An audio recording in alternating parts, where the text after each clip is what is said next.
discussão? Encerrada a primeira discussão.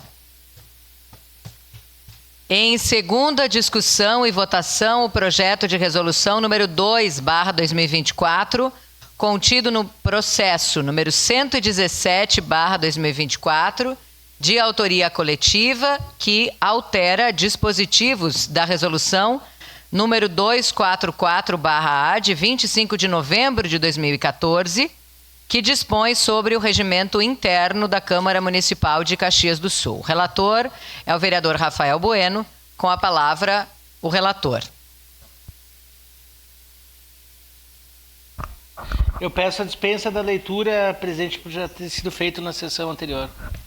Dispensa concedida. Em discussão. Peço a palavra, presidente. Com a palavra, vereador Rafael Bueno. Bom, então, como eu já tinha falado na sessão anterior, né, esse projeto assinado pelos vereadores... só um minutinho. Tá bom. Assinado pelos colegas...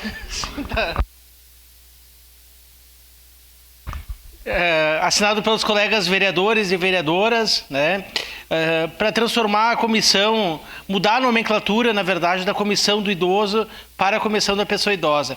Isso é uma correção formal, corrigindo, então, uma atualização na nomenclatura em nível nacional da pessoa idosa, do idoso para a pessoa idosa. Nós temos do Conselho Municipal do Idoso também esse procedimento.